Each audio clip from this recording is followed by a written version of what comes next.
Welcome to our latest installment of our STM lecture series.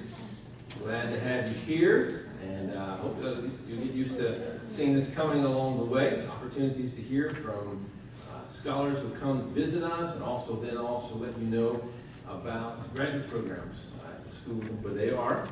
So this afternoon, we're blessed to have Dr. Stan Porter here from McMaster Divinity School in Canada. He's president and dean and professor of New Testament there, and one of the most prolific New Testament scholars working today. And so I benefited from Dr. Porter's work. My doctoral work was shaped a lot by work that he did in linguistics and New Testament studies. So I'll be talking about some of that. And then I had the privilege of being on his campus this summer and seeing some of their programs and impressed with what they're doing there. And so I'm pleased for you to get to hear from him, hear from his expertise in this realm of linguistic stylistics. Some of you might have wondered what is the connection between how you dress and how you speak with linguistic stylistics, but that's not quite it. And so you get to learn a little bit there. And we do have some folders of information for people like Steve and Erico with information about their programs there, so you feel free to pick one of these up. Dr. Porter is a good example of broad scholarship on a variety of things, really all over the New Testament. Wherever you look, you'll find his work, history of interpretation as well. So I'm particularly delighted to have you here and to have you share with us. Let me lead us in a word of prayer, and then we'll hear you gladly. Father, we do thank you for giving us your word, for not leaving us to our own devices. Thank you for preserving that word through the years, giving us, in this day, such amazing access to it in our own language, the original language, and so many tools and resources. We ask that you help us to be good students. We thank you for Dr. Porter and how you've used him, the gifts with which you've blessed him. So we ask you to use him to bless us in this time. Give us ears to hear, that we, again, might be faithful stewards of this wonderful gift of your word.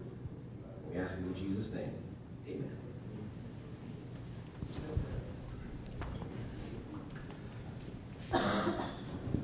Well, thank you very much, Ray, and it's a great opportunity to be here. I really appreciate the opportunity, the invitation when it came. I was certainly more than willing to take it up, and Ray said I can use the time as any way I want to, including making commercial announcements for my institution. I will not make commercial announcements about my institution. If you'd like to know more about our programs at McMaster Divinity College, I'm happy to talk with you about it. Ray mentioned I have some materials that I brought. I would just encourage you to think of two things as you think of perhaps joining us for study. One is to think of Canada not as a forbidden foreign country that is so far off your thinking as an American that you can't make a trip there. I say that because I'm an American by birth myself, and I used to think that people in Canada must have lived in igloos and they traveled by dog sled around. It was a very foreign place to me, and now I've lived there, and in fact, I married a woman who's a Canadian, and Canadian life can actually be very enjoyable. The second thing is take a look at the costs that we have, and we're very pleased that through a number of things, including the generosity of donors, we actually are very, very affordable, and in this day and age, that's probably something to take into account when you're thinking of your studies. But what I want to do instead this afternoon is offer you a little bit of something to think about that comes out of a class I actually taught last term. And I think previous to teaching that class, in recent times, I was the only person who'd written an article on this topic. And at the end of my lecture, you may think, it's probably a good idea you're the only one who's written on that topic. But I think it's actually one that has a little bit more potential productivity than some have thought. So I offered a graduate seminar on linguistic stylistics. And the way we do things at my institution is MA and PhD students study together in the same classes. So we're a genuine graduate school, the way we do that. And so I had 7 or 8 students in this class, and we went through and talked about this whole field of linguistic stylistics. And I will tell you a little bit of something about this topic. And I think you'll find some interesting things here, especially some of you who have a little bit wider background in some of the theories of understanding, theories of knowledge, theories of some things that are being talked about in areas such as philosophy. So think with me for a minute about something non-biblical. We'll start with. We'll get to the Bible. But if you think, for example, of Robert Frost's poem, The Road Not Taken. Most of you are perhaps familiar with that poem, right? The Road Not Taken. And it's a well-known poem. And if you think about that poem, the authorial voice of the poem talks basically about coming to a fork in the road and needing to choose one path over another, right? So this is a poem about a walk in the forest, right? And coming to a crossroads, making a choice, seems to make a difference, right? However, if you think that's what the poem's about, and you think back maybe to a class you've had where you talked about that poem, probably thought a little bit more about what is the meaning of that poem. And it means something more than just simply a walk that was taken. It has something to do with the unrepeatable nature of decisions that are made in life and the major consequences that these decisions can have. Even though it doesn't say that in the poem, right? Think with me, for example, about the play by William Shakespeare called Hamlet. Now, Hamlet is a play about a guy who has trouble making decisions, right? That's what Hamlet is about. He can't make up his mind about a lot of different things. But the meaning of Hamlet is about something very much different from that, isn't it? The meaning of Hamlet is very complex, arguably about things like not just procrastination, but about things like conscience, guilt, justice, among many other things, even though it never really says that in the play. If we turn to the Bible, New Testament, the book of Romans, right? Now, what's it about? Well, it's about a letter, occasional letter that Paul writes to a church he's never visited and mentions a bunch of topics and some people at the end. But that's not really what Romans it means. It may be what it's about, but it's really a complex argument that unfolds about the salvific life of an individual before Christ. Now you notice what I've been talking about there. In all of these, I have been saying something about these texts, that they have meanings that are different from simply what they are about. Now that's not true of every text. So you would maybe think, you don't ask the same kind of question about something like, well, what is it? It's April, coming up to April 15th. Your income tax return, for those of you who file income tax returns. It's about certain numbers that you're going to have to file, but it doesn't have a deeper meaning, right? The deeper meaning, the significance of owing $700 or whatever it might be. That kind of a news magazine article or something like that. They're pretty straightforward texts. So we make a division, don't we, between whatever we want to call them, literary texts, texts that push us for further meanings, and then non-literary texts, texts that don't really challenge us to come up with other meanings. But these other ones, they demand more of us. They demand that we find some sort of other level of interpretation. And I would like to say that we differentiate between what we might call a linguistic meaning and a literary meaning. A linguistic meaning and a literary meaning. In other words, all texts are going to have some kind of linguistic meaning, right? Whatever that text may be, newspaper article, whatever. But not all texts are necessarily going to have literary meaning, what I'm calling literary meaning. This is so. If you look, for example, a linguist by the name of Deborah Tannen has written a book called That's Not What I Meant. She's referring to linguistic meaning. It's complex. It requires interpretation. but somebody says something, you misunderstand it. That's not what I meant. I meant something else. Dealing with level of linguistic meaning. But the kinds of texts we were talking about, like the road not taken, it's not just a matter of misunderstanding linguistics. It's something to do with some kind of literary meaning. Umberto Eco uses the term open work, right, or open text, to talk about the difference between closed text. For example, instructions on how to put together a bicycle. That might be a closed text, right? Probably very complex to understand, requires some interpretation, but you can pretty much gauge whether you got it or not by what you come up with at the end, right? If it comes out with one wheel and it's meant to be a bicycle, obviously you made a mistake. If it comes out needing 3 wheels, you've obviously made another kind of mistake. But you think it's got to be a bicycle. However, that would be a closed text, right? Fairly limited on the possibilities of linguistic meaning. But like Road Not Taken or Shakespeare's Hamlet or any other number of things, those are open texts because those are texts that invite this literary meaning.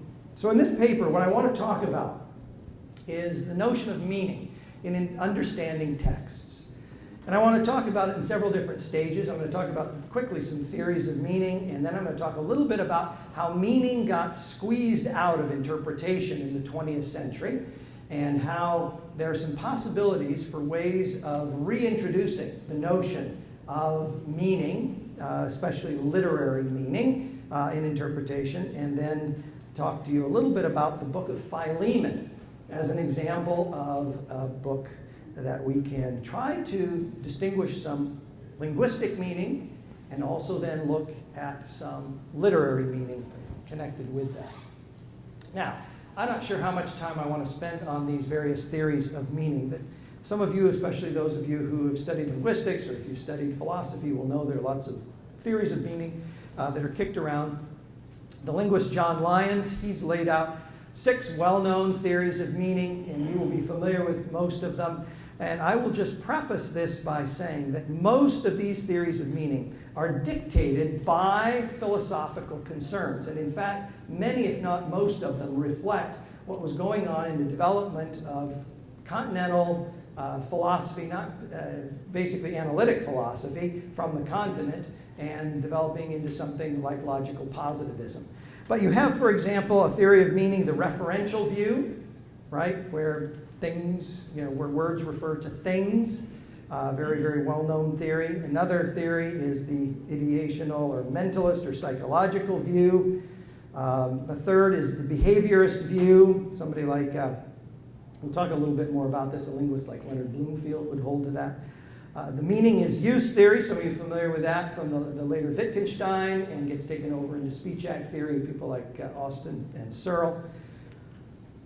Fifth theory, a verificationist or propositional theory, and that goes back actually to the earlier Wittgenstein. And then the sixth is truth conditional theory. Now, there are other theories of meaning, and I went through those very quickly, didn't say much about them. You can follow up if you'd like. I would add to that a seventh view, meaning as linguistic action. And meaning as linguistic action is another view somewhat related to meaning in use. Some would say maybe that's even a better representation of what Austin and Searle are doing. And the eighth view would be the meaning as function. Function as representation. A guy named Carl Buehler would be responsible for that view. But whatever we have with these theories of meaning, what emerges from them, if we look at them, is how limiting they are in trying to understand this notion of meaning as I'm using, especially talking about literary meaning. They're not even particularly good for linguistic meaning. They are theories that are basically confined to the word and usually at most the sentence in length.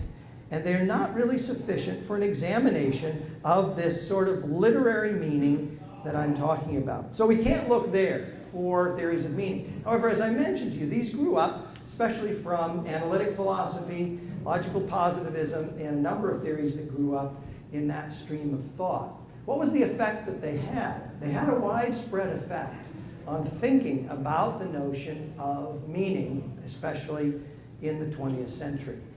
And so I want to talk a little bit about the death and rise of meaning. We're definitely going to be competing with some people here. It sounds like they're having a wonderful time. No doubt talking about theories of meaning in a good way. We'll talk a little bit about the death and rise of meaning. The death and rise of meaning. Now, literary criticism in the 19th century was strongly influenced by mimetic views of art, realism, and even the notions of idealism and romanticism. And so if you've heard of somebody like a Friedrich Schleiermacher, you will know that he would be representative of this kind of a romantic hermeneutics where the author would be the center of interpretive authority. And so the self and subjectivity was very, very important in understanding. However, something happened in the 20th century. There was a shift from the author to the text. Some of you are familiar with this. If you've ever heard of this sort of triad of centers of authority and interpretation, you have the author and the text and then the reader. And so the author up until the 20th century, then the shift to the text. And the result of that was actually a focus upon linguistic meaning. Sometimes, and in fact in many cases, to the exclusion of what I'm calling literary meaning. And there are several ways to account for this. The intellectual movements that are responsible for it was sort of basically a coming together of philosophical and literary and linguistic forces. And I mentioned analytic philosophy already. The analytic philosophy had a realistic but atomistic view of reality. And so they were pushing for things like clarity and simplicity, believed in reality, but it was atomistic, so individual parts. And you have the translation of language things into a kind of complex calculus. And as a result, you had parsing of very defined, but not very close to the way language is really used, equations that went on within this. It was a very, very strong tradition. Originated with the Vienna Circle, and somebody like Wittgenstein early on was a part of that. The second philosophical movement, some of you who are aware of schools of philosophy will say, this is kind of odd to put this together, the analytic tradition with the phenomenological tradition. So phenomenology also contributed to this squeezing out of meaning. Now, phenomenology is concerned with the perception of things and basically the thing itself or things themselves and this sort of direct access or trying to have this direct perception of phenomena. And this view also, especially with Edmund Husserl starting it, but it passed down in a tradition that went strongly through the 20th century by way of people like Heidegger and Ricoeur, Gadamer, people like that. And it also had this way of sort of squeezing down the notion of meaning to these perceptions of these phenomena. And at the same time, there were things going on in the literary critical world. If any of you happen to be students of literature, you may recognize some of this. Some of it begins actually with a movement called Russian formalism. And Russian formalism came into being in two cities, Moscow and then Petrograd. And around 1915, 1916, a number of people in first Moscow, then Petrograd, and they were labeled, this was a derogatory term that was given to them, they were called formalists. Why were they called formalists? Well, they were called that because they were emphasizing just the notion of form. Form and structure was really what was governing what they were talking about. Nevertheless, some good things did come out of this, two of them that I will mention, but the result of a lot of their readings was a rather static and wooden kind of interpretation, if it's just going to be concerned with this notion of form and structure. Two things, however, did come out of it. They made one distinction between the so-called fable and the subject. The fable and the subject. Those aren't very good terms. You probably know them from other terminology like story and discourse. The thing that's going on here is the difference between what actually happened chronologically in a story and how that is represented in a work of literature. Okay, so Viktor Shklovsky is one of the famous Russian formalists. He wrote an important article on the novel Tristram Shandy, and he said that it was the what did he call it, most representative novel. Because what he said was basically, it took seriously this notion that the telling of the story did not necessarily reflect the actuality of what had happened. And that was a very important notion, has transferred down into a lot of subsequent work. The second notion that the Russian formalists had was a notion called defamiliarization. Defamiliarization. And this is the idea of, basically, it translates a word that in Russian means to make strange. And so if you have something going on in a story, everything's relatively smooth, and then something happens, right? And it stands out, and it's just not like the other things, right? That shifts the story, and you are then sort of defamiliarized, or there's something that is out of sync with what is happening in the story. And that is an important notion that I will come back to in a minute. The idea that basically literature goes along with familiar things until points where they stand up being unfamiliar. The new criticism, or in the UK, so-called practical criticism, the new criticism in literary studies was reflective of many of these trends that I have just mentioned to you. The idea in the new criticism was this idea that you're concerned with a work of art as a self-contained artifact. Okay? And there was a heavy emphasis on lyric poetry being small personal poems. Right? So we were supposed to be not concerned with the author, not concerned with the author's intention, but we took just this poem and looked at that poem to see what it was about. And the emphasis was on things around structure, form, use of particular literary conventions, the tropes like metaphor, simile, irony, things of that nature. So you can see that this idea, that's the new criticism, very similar in many ways with the practical criticism of the UK, reflects the agenda of analytic philosophy, reflects the agenda of phenomenology, and reflects some of this Russian formalism. But the result was the idea of close readings, in other words, descriptions of the phenomena found in the text. That became a very, very important movement. A man by the name of Cleanth Brooks was one of the leaders of this movement called the New Criticism, and he wrote a book called The Well-Wrought Urn. The Well-Wrought Urn, U-R-N, not E-A-R-N. And the Well-Wrought Urn is basically a number of readings of poems. Notice what is emphasized here. It's an urn, self-contained, singular artifact. It's well-wrought, it's well-made, nicely constructed. Form and structure are very, very important. A book called The Theory of Literature by Austin Warren and Renee Vellick became sort of a Bible for this movement. And it talked about basically the encapsulation of these major tenets of this movement. And it had a huge impact from the early part of the 20th century all the way down to, in many ways, it still is important.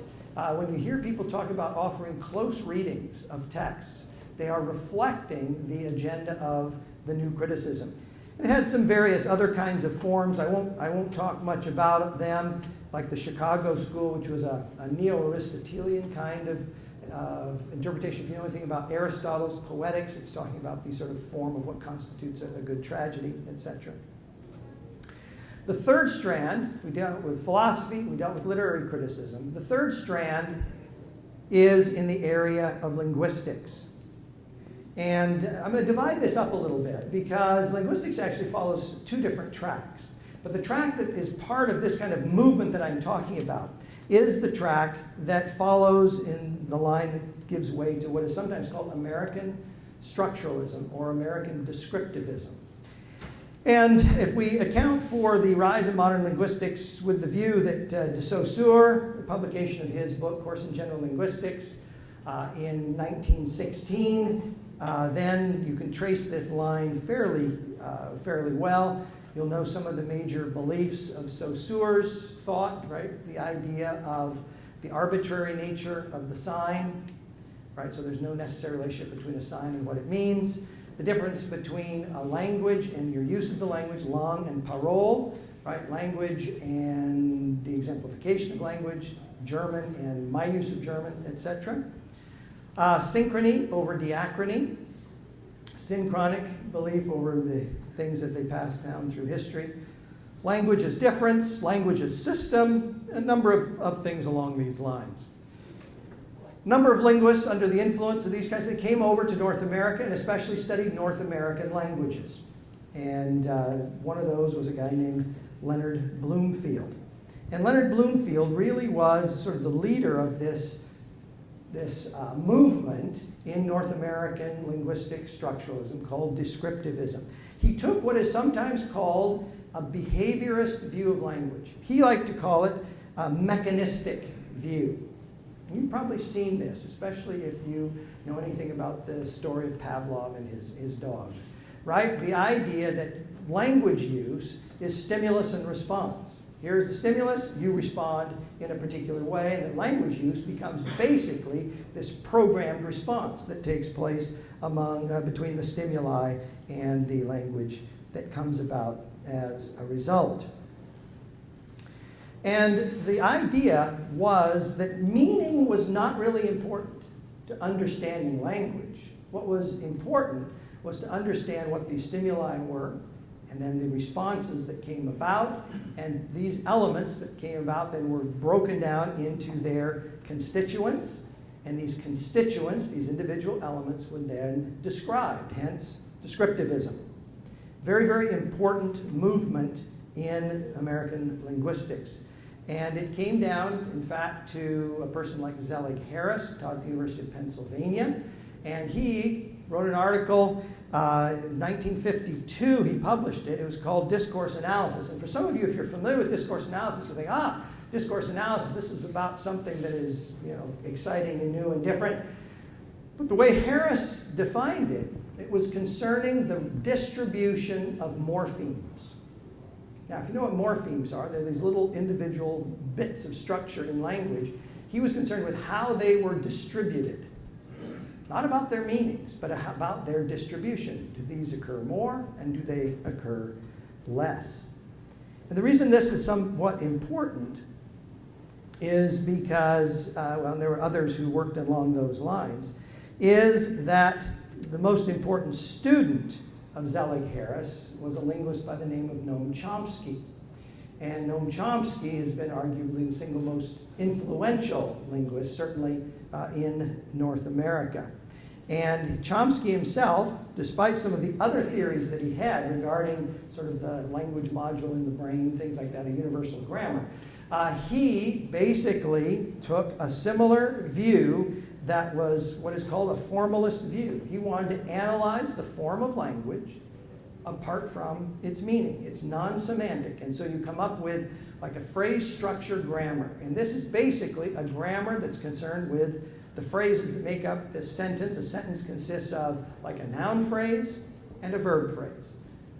A noun phrase consists of what? And so you're going to have then a noun, and things that are dependent or hanging on it, etc.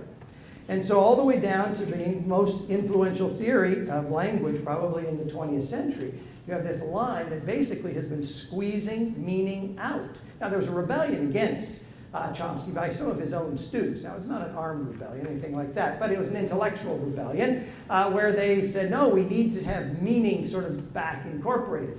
And that did take place. But that shows you how it got to the position where there was a lot of intellectual discussion about everything but what something means. Okay? Its form, its structure, its constituents, but not about its meaning. However, there was a competing theory of language that was going on that's not nearly as well known as this North American descriptivism. And that was taking place in I'm going to talk about really two occasions or two ways that this language has developed. But the major one that I want to talk about first is the so-called Prague School of Linguistics. the Prague School of Linguistics. Now, it's been lost to history to a large extent for two reasons. One, it was in Prague, and as you know, this was a movement that grew up in the between the war periods, between the First and Second World War, although its origins really are about the same time as Saussure. The founder of 1911 wrote an interesting article on synchrony in language, but it existed between the wars. It was sort of forced out by communism after the Second World War. The communists took over Czechoslovakia and sort of oppressed this movement. And the second major factor, not only political oppression, the second major factor in limiting it was that a lot of the writing was done in Czech, the Czech language. And that is not a mainstream language for most people to know anything about. And so people couldn't get access to what was being written because it was in this other language. And besides, it was too difficult to get hold of it. It was behind the Iron Curtain anyway. And so this school did not have the influence that it probably should have. However, the Prague School of Linguistics was very, very important. We had this Willem Mathesius, who was the leader to start it out, a guy named Jan Mukarovsky, who was concerned with art and the meaning of art and literature. And had some influence by way of a person named Roman Jakobson, who took some of the ideas over to North America. But some of the ideas that Prague School endorsed was, first of all, this notion of markedness theory. Now, that goes back to the Russian formulas, the defamiliarization. The things that are defamiliarized are in some ways marked, or in some ways prominent. They stand out.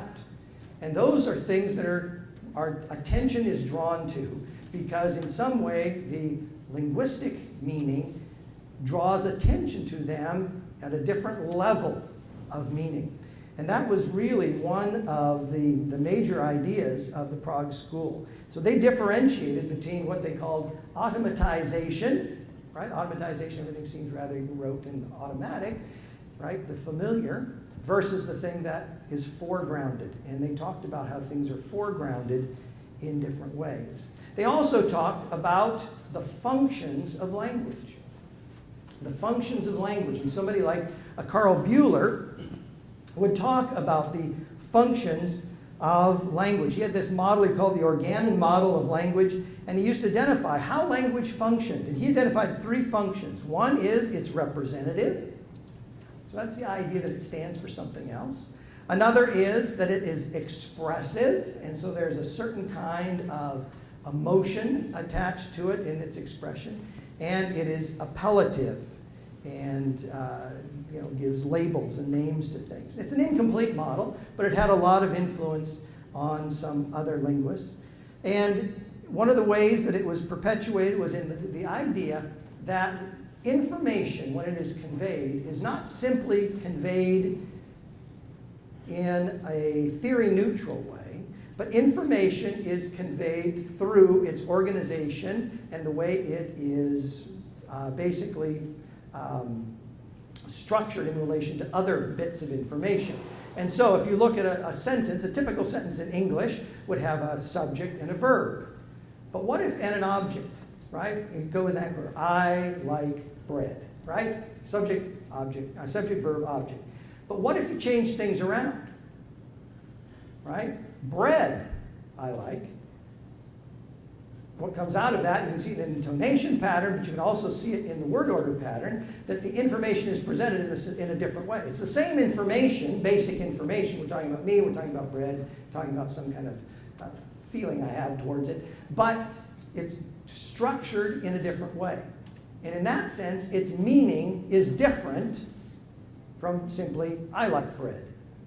Okay? Even though the basic information is there, there's a different level of meaning that goes on. Well, so the Prague School of Linguistics was actually very, very important in some of the work that it was doing. I'll talk a little bit about how that has had an impact in a minute. Then there was a second event. It was something we talked about in the class a little bit earlier, and this was the rise of post-structuralism, marked from 1966 with the famous paper that Jacques Derrida gave at the conference in Baltimore, and where he gave this paper that really attacked structuralism.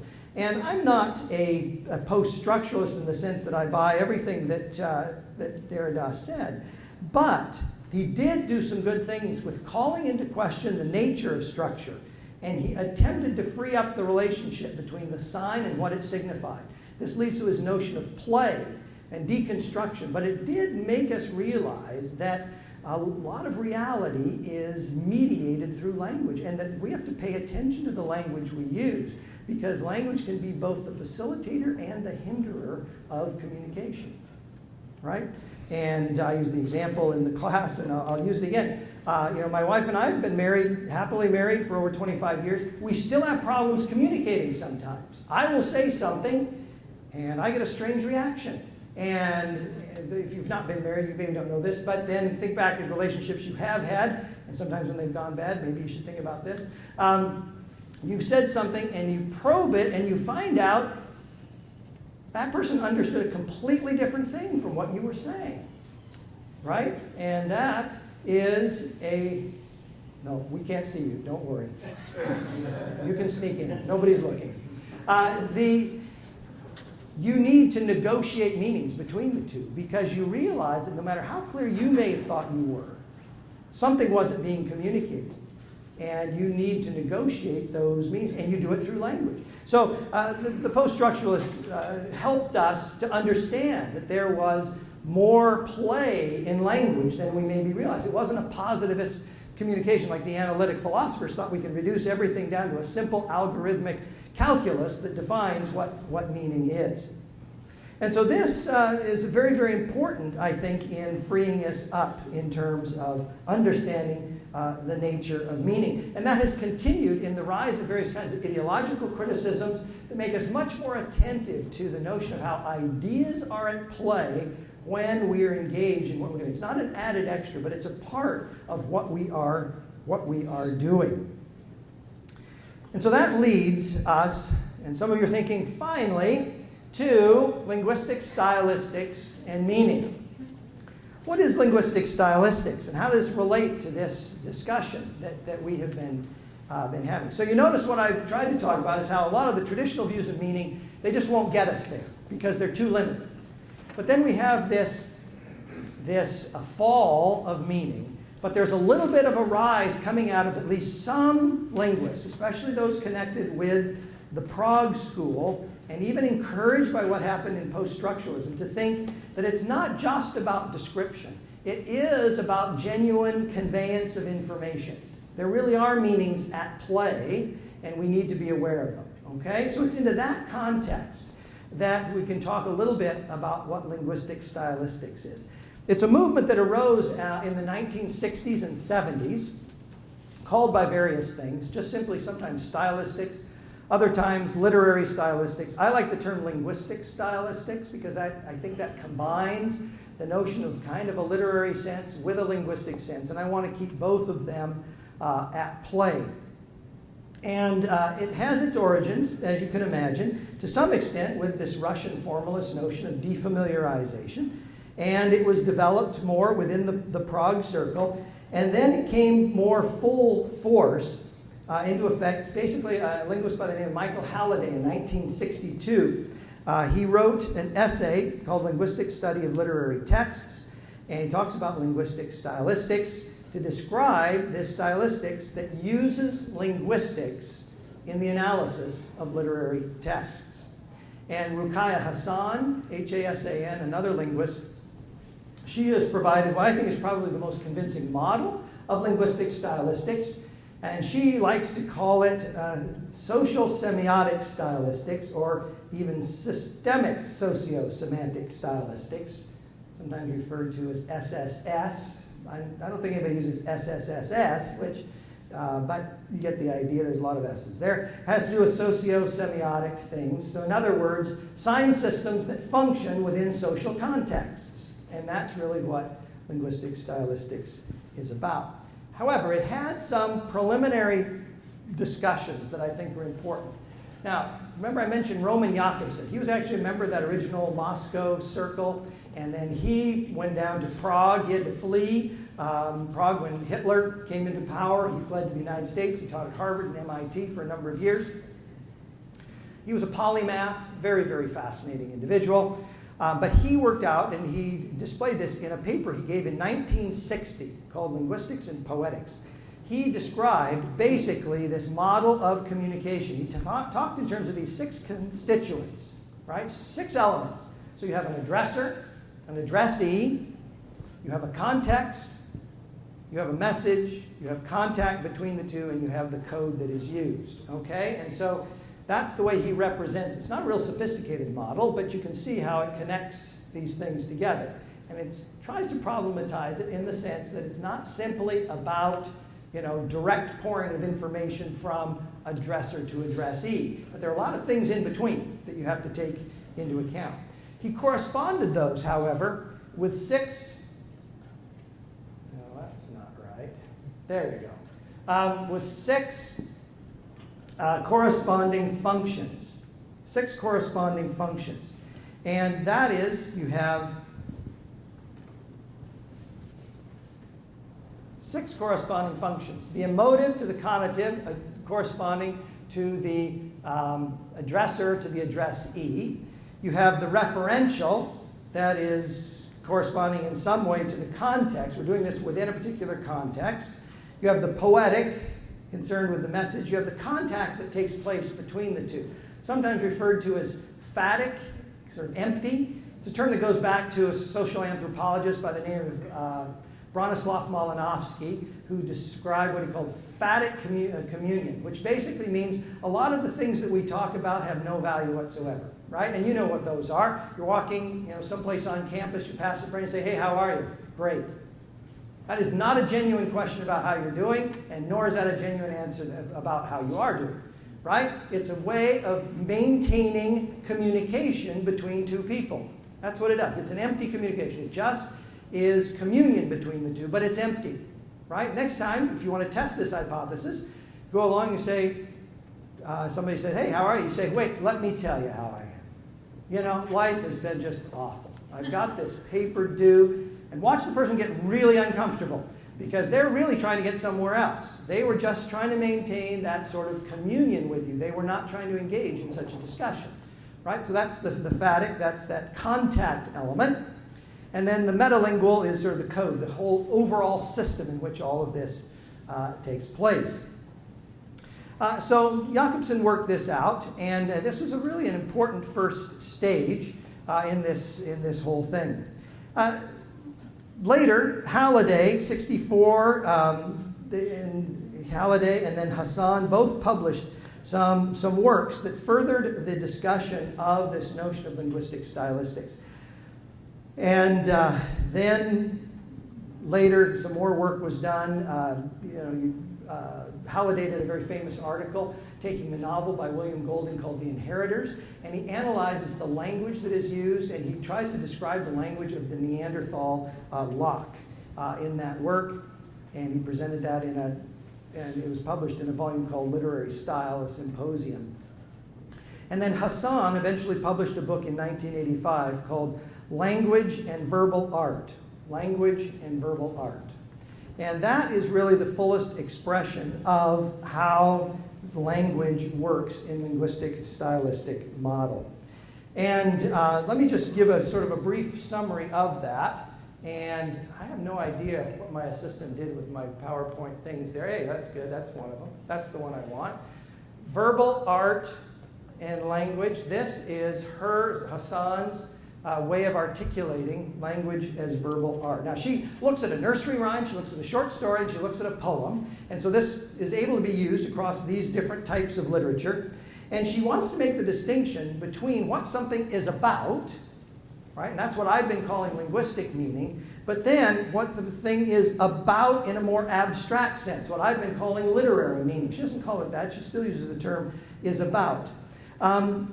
But basically what she wants to say is that we have one level of meaning, and that level of meaning is responsible for in some way helping us to understand, pushing us to, or demanding that we find or describe that second level of meaning. And so she has developed this sort of first and second order. You see it goes back to Jakobson, who has this sort of double semiotic. Remember we saw his two little charts there? And she uses that as well. So here's what she comes up with. So on the right, that is the semiotic system of the language. That's linguistic meaning. You have the expression of it, phonology or graphology if it's written. That's the sounds, right? I'm making sounds right now. If you didn't know my form of English, you'd think they were just kind of like in that commercial where, what a dog hears when you're speaking. It doesn't mean anything. So it's sounds of language, but they do mean something because the language has a lexicogrammar. It has both words and constructions in which those words are used, and those things mean something. That's semantics. And so you have that pattern that is the semiotic system of language. That is linguistic meaning. A lot of determination of what people call meaning exists at that level. And it is a form of meaning. There's no doubt about it. I call it linguistic meaning. It's in some ways relatively confined because it doesn't have a mechanism to make it to the second level, right? The double articulation, the second articulation of that second order system.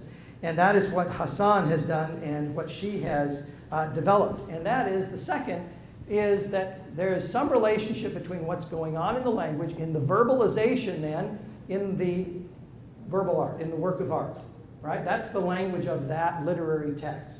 You notice it basically participates or shares in the semiotic system of the language. It's not apart from it. It is a part of it, definitely. But through a process of taking that verbalization, that use of language, there is some kind of a mechanism by which you arrive at a theme.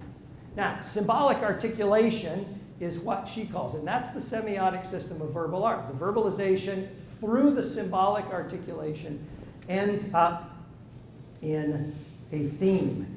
Now, the idea of a theme is what she likes to call a generalization which can be viewed as a hypothesis about some aspect of the life of social man. Keep in mind when she was reading, of the social human, okay? And something to do with aspect of the life of social human. I think that's actually too narrow a definition, but it's something to do with sort of that deeper level that we're pushed to within some kind of a work that we want to treat as literature that demands this kind of response. The question becomes, what is that avenue of symbolic articulation? What is the means by which this connection is made between the two? And that is a very, very interesting question to ask, I think. That basically, Hassan says, the stratum of symbolic articulation is where the meanings of language are turned into signs having a deeper meaning. Now, some people would say that is where you find something like, let's say the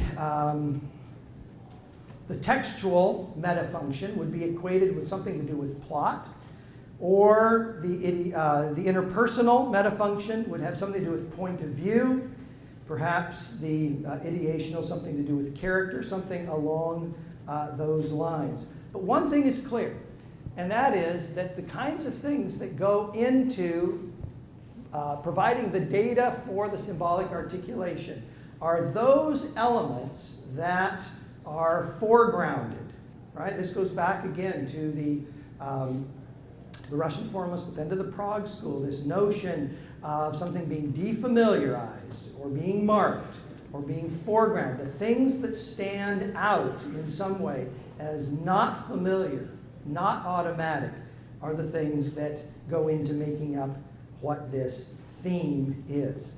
Now, she also has, let me see where this is on here. No, I'll find it.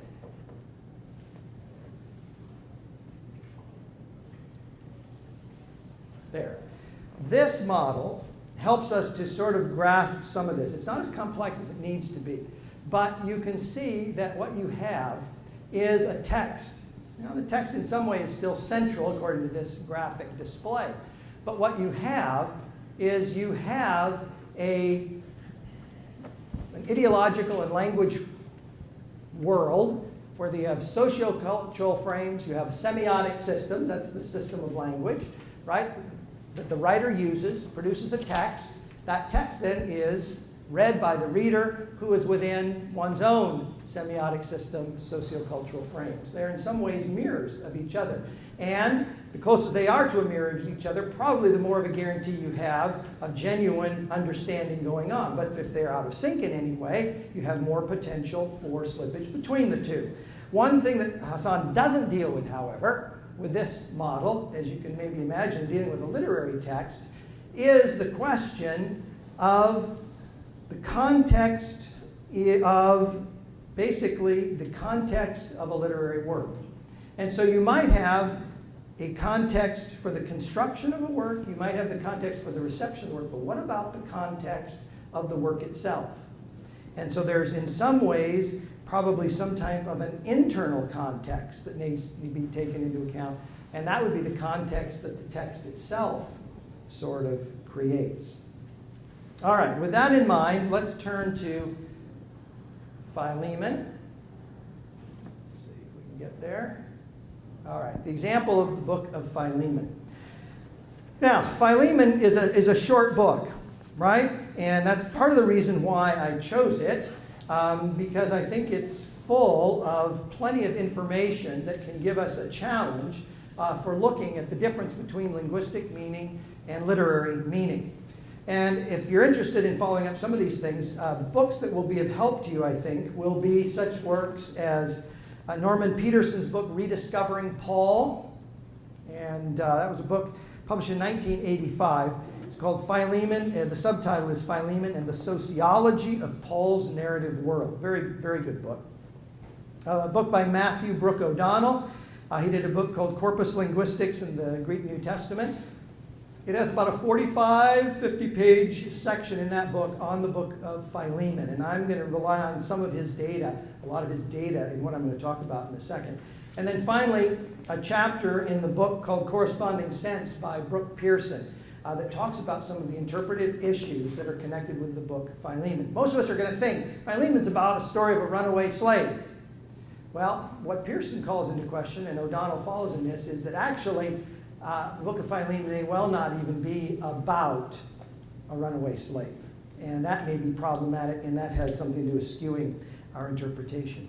But one of the things that Peterson emphasizes is that he makes a distinction between what he calls a referential sequence and a poetic sequence. This is the difference between, that I made between like story and discourse, right? Fable and subject. You have the referential, what actually happened, but then you have actually how that's conveyed by Paul in Philemon. And the thing that he notes there is that most of the elements of the story correspond with each other. They'll kind of go like this, referential and the poetic, except there are a couple of them that stand out. And one of them that stands out in particular is the issue that Philemon owes something to Paul. Now that is the first event, actually, in the referential sequence of the whole letter. Philemon owes Paul something. But it's not talked about or used in the letter until between of the 10 major events, between 7 and 8. And Peterson calls that focal. Some of you will recognize from what I've been talking about, that's an element that has been defamiliarized. That is where there is a difference between the fable and the subject, between the story and the discourse. It stands out. It is foregrounded in some way. But some of the other elements that are talked about, O'Donnell in particular, he talks about, for example, the participants in the letter. And he shows how the vast majority of participants in the letter that are referred to are Paul and Philemon. Onesimus comes a distant third, followed by Jesus Christ.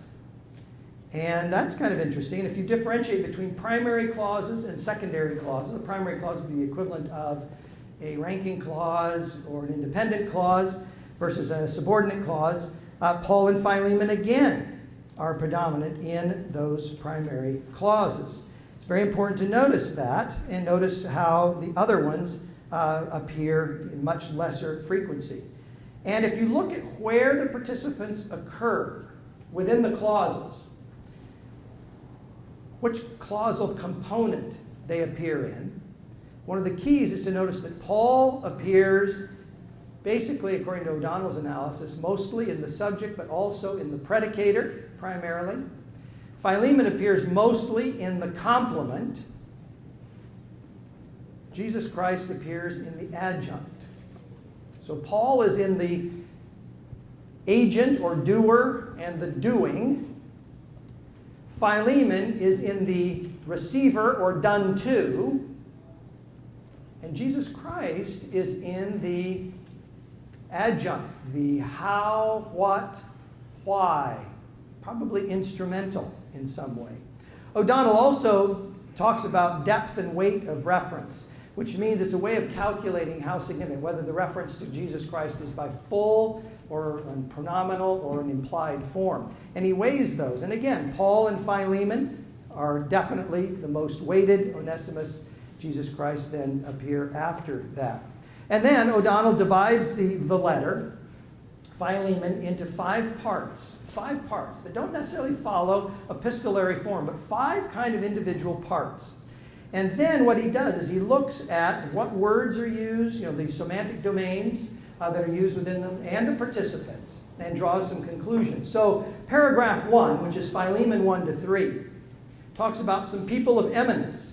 And there's a long list of participants, 9 of them, in fact, except for Onesimus. Paragraph 2 communicates significant information, involves Paul, Jesus, Philemon, but again, not Onesimus. Paragraph 3, the field that talks about seems to be deliberation, 4 major participants, and including, this time, Onesimus. Paragraph 4, similar, deliberation and Onesimus. Then the 5th paragraph talks about basically people of eminence with Paul, Jesus, Philemon, and you as the participants. Another thing to note is how verbal aspect is used in the letter. It's relatively insignificant, except that you have a couple of stative verbs, and I'll come back to those in a minute. So what do we do with all of these kinds of data? Well, basically, O'Donnell has some interesting things to suggest that are not along the line of what I'm doing with linguistic stylistics. But he says the data indicate that the letter Philemon is not about Onesimus. It's primarily about the relationship between Paul and Philemon. And basically, Onesimus has what he calls a local status because he only appears in one primary and slightly part of a second part of the letter. And so really this is a letter between Paul and Philemon, and it's really about Paul and Philemon. It's really about Paul and Philemon. There's a lot of transfer and exchange language that is used. There's some of this displacement that I talked about. A lot of this language of transfer and exchange does relate to debt language. And if we look at this, I think we can make some interesting conclusions, basically through looking at what are those elements that get emphasized, right? Those foregrounded elements that I've talked about. And basically, if you look at those foregrounded elements, you see that Philemon, it's very clear, the emphasis is on Philemon owes some kind of a debt to Paul. Because that's shifted to that 7th, 8th position. And debt language is very, very important. In fact, debt language begins before that reference. It begins in Philemon 11. And basically it says Paul's going to repay such a debt if Onesimus owes it. But then he comes to that point where he says that Philemon himself owes his very being or existence to Paul. There's definitely a kind of foregrounding that takes place. Now, if we look in that 4th paragraph, I think what we see is not only this focus suddenly upon this debt language leading up to it, but you see some conditional clauses that call into question the reliability of that sort of the sequence of the account being given. And it foregrounds this disjunction among the participants. So Paul then draws an explicit amount of attention to himself, using then in Philemon 19a the first person singular personal pronoun as well as his grammaticalized name, right? And then he talks about, he doesn't need to do that. He doesn't need to use his name and the pronoun. Doesn't even necessarily need to use either of them. But then talks about I, Paul, myself. And then he says what? I am writing in my own hand. The ancient form of signature as a form of authority to what he has been saying, reinforced by the linguistics. You know the linguistics, the pronoun and the grammaticalization of his name. And he says that I'm writing this with my own hands. I don't have to say it, but that Philemon owes himself to Paul. That's really the sort of the climax, the turning point of the letter. And then if you want to press it, I think, a little bit further, you can say that right after that, he turns to the use of the two perfect participles, being persuaded and knowing. And so you have a number of foregrounded elements that push us in what we see going on in the letter. Now, how would we generalize this? Right? So we have a lot of linguistic meaning, a lot of linguistic data about participants. Now, some of it isn't the kind of data you're maybe used to hearing about linguistically, but it's linguistic data. Participants, how they're expressed, where they appear within clausal structure, etc., etc. A lot of linguistic meaning. How do we generalize this into some kind of a theme of what the letter is about? Well, in one sense, this letter is about Paul writing to Philemon about something.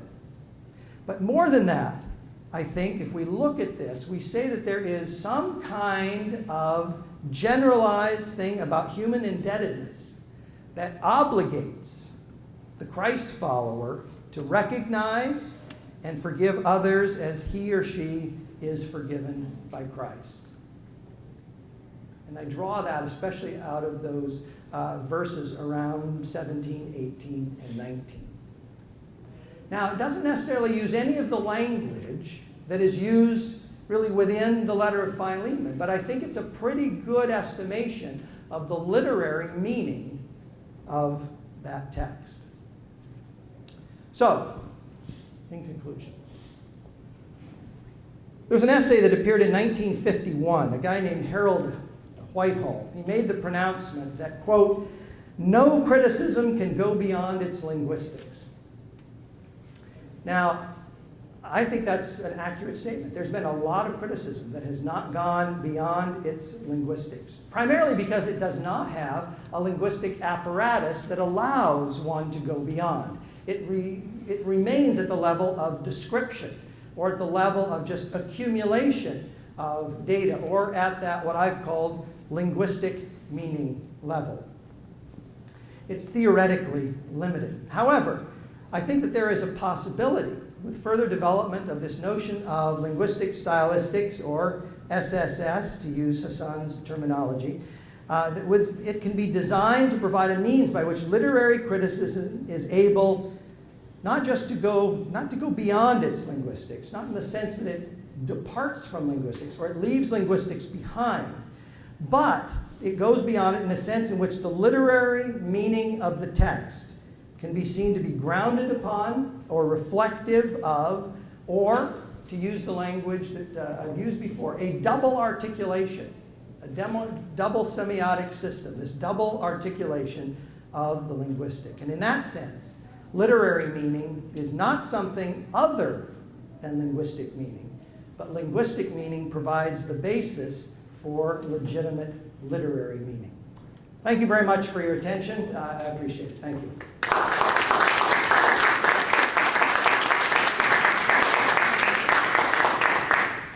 So I'm willing to answer questions if anybody has any questions that you'd like to ask.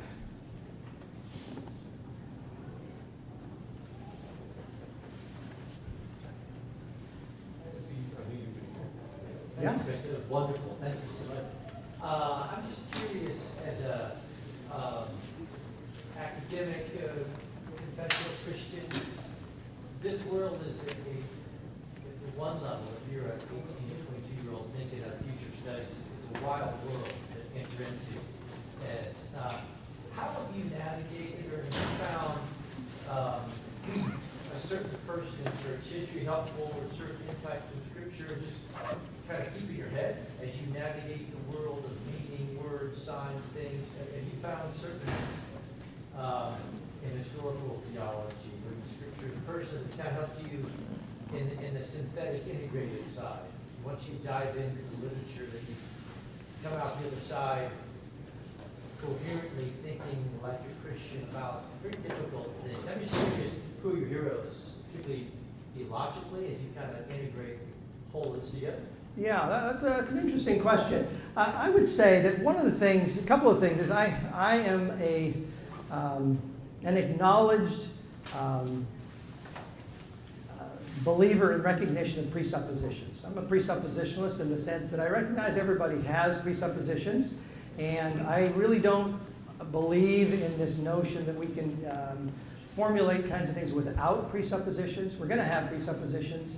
Even if you have the presupposition, there's no presupposition. That's a presupposition. So we have a world which we have to have approaches to things. And so I think one part of it is to try to acknowledge what some of those are and to be clear about them and to have them open for discussion and debate. I'd like to think I don't hold many of them particularly firmly and that I can move on with them. And in that sense, I would probably in some ways identify or like to identify with or use as a model Paul himself. Because I think Paul himself was a person who was given to changes in the course and path that he took. He was firmly convinced for a while, but then was open to being firmly convinced of something else. And so I look at that and I see that he was able then to adjust. And you see even in his letters, an adjustment or an ability to address new and different situations in new and different ways. And I've had that modeled to me in a number of the people that I've worked with through the years that I have found very, very beneficial. I would say the model that I had in the work of John Rogerson would be very, very important. He was my, I actually ended up having 3 supervisors for my PhD because I was in 2 departments. I was in biblical studies and I was in linguistics. And so he was one in biblical studies, and he modeled for me a lot of things, including not being afraid of digging into new and different kinds of ideas, even if they were unknown or foreign territory, not defaulting simply to what we're familiar with because we already know it or we've already experienced it, but be willing to at least investigate it. We may end up not using it or not adopting it, but that doesn't mean we don't explore it. And that probably accounts for the fact, Ray said earlier that I've written on a lot of subjects. A lot of the time, I just like to figure out what I think about something, and the only way I can figure that out is by writing about it. And so I write about it to find out what I think.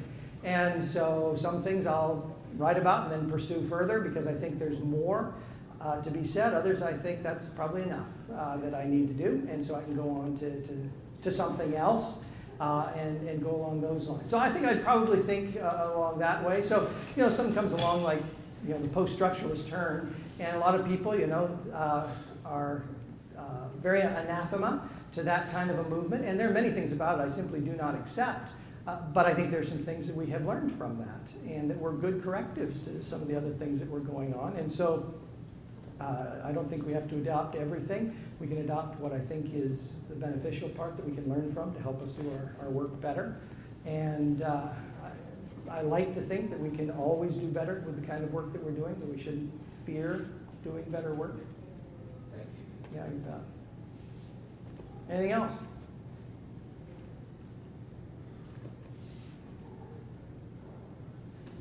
No other questions?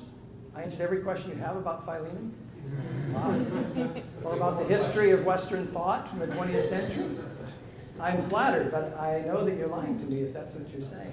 Yes? So someone hears this talk, the undergraduates, and they go, wow, linguistics, this is wild. So maybe something you can hand out, but is there the best primer for the undergraduates just to kind of get into the history, the world, the terms, just to kind of get their feet wet? That's a good question. I would say actually there are a number of histories of linguistics that have been written. And the one that I keep coming back to that is as good as any is one by a guy named R.H. Robbins. Okay? And he was a British scholar, and he was sort of in the Hallidayan mode a bit. And he wrote, it's called A Short History of Linguistics, published by Longman, and came out in 3 or 4 editions, something like that. And it's not very long, but it's, I think, an excellent introduction to many of the areas that I've talked about. One of the problems with a lot of the histories of linguistics that I found out is they're very biased. in that they ignore some of the key movements, or they minimize them in some ways. And especially some of the schools of thought that I think are more important, especially something like Prague kind of linguistics and systemic functional linguistics is the model that I work within. Some of those histories tell the story from a very different perspective. You wouldn't even know some of those things have had much significance or haven't really existed. So Robbins does a good job of, I think, giving a pretty fair representation.